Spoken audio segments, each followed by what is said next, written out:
Good day, ladies and gentlemen.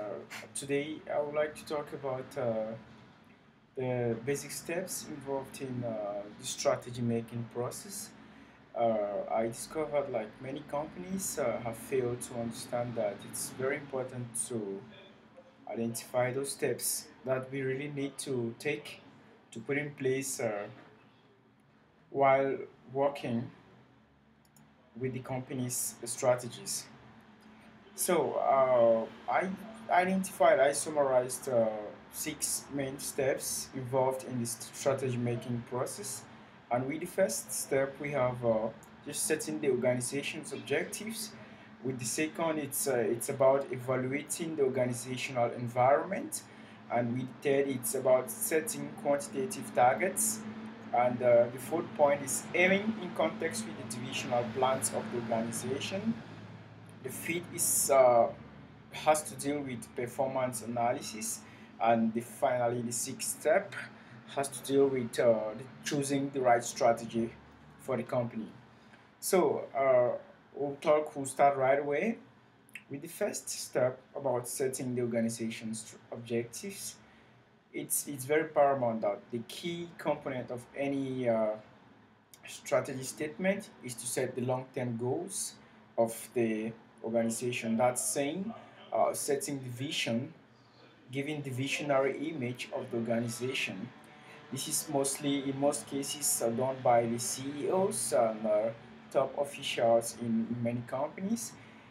Here, the objectives stress the state of being there, whereas the strategy stresses upon the process of reaching there.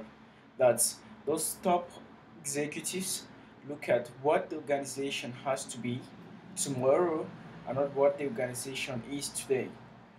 And while fixing the organizational objectives, it's very essential that the factors which influence the selection of objectives must be analyzed before the selection of the right objectives.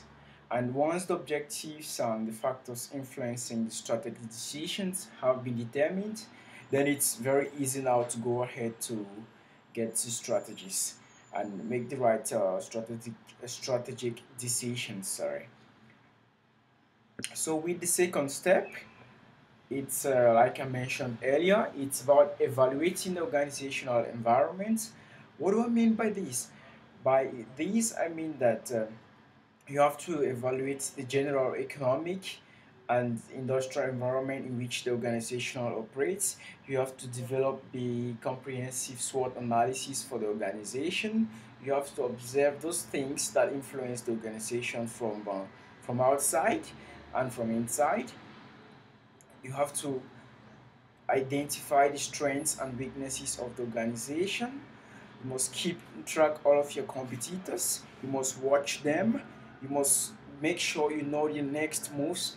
If even you're not, you can't know, you should be able to speculate their next moves so that you always at the winning edge in the industry. That's with the second step. And with the third step, it's about setting the quantitative targets. And in this step, I think the organization must practically fix the quantitative target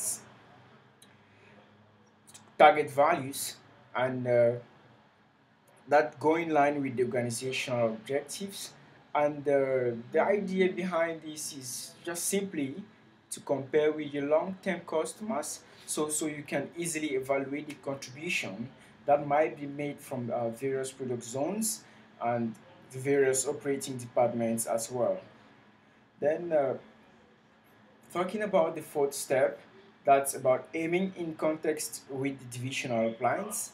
In this step, it's simply about the contributions made by each department towards the profitability, the growth of the organization.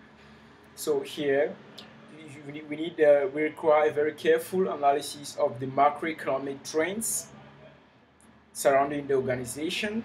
That goes back in line with the step number two. It's like working in line with step number two. You have to analyze all those macroeconomic factors, those uh, macroeconomic aspects that directly or indirectly influence your organization. This is a very important step in strategy making process.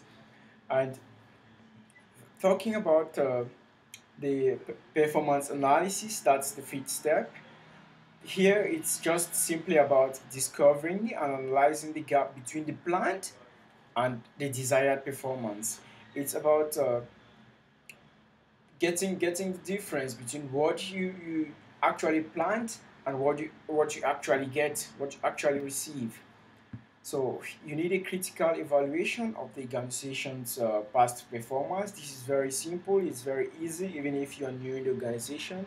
It's just about getting into the books, looking into past performance, the past records, what other CEOs have done before, what other people in positions in very strategic positions have done before, what the organization has been working in line with in the years back.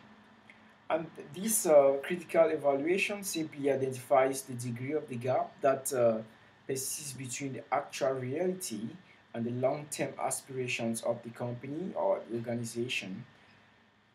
And here, an attempt has to be made by organization to estimate the probable future condition if the current trends have to persist. I think so. I strongly think so. And the next and the final step here, it's about finally choosing the strategy. And with choosing the strategy, this is all. It's This is the most important step. This is very important step. You need the best people. You need the best team. You need to work together. You need to bring up ideas together. You need to be able to analyze, to evaluate the ideas from your partners, from your mates. You should be able to accept the way people think. You should be able to critically analyze the way people think, and we should be able to understand that people don't think the same. And here it's very important that the whole the whole team that's responsible for the strategy decision making works in line with the mission statements and the vision of the company.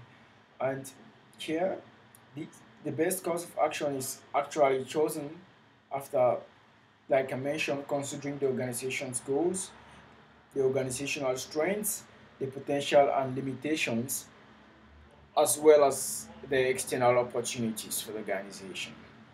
I hope this was quite helpful for you, and I hope to get your feedbacks. Thank you very much for listening and watching. Thank you.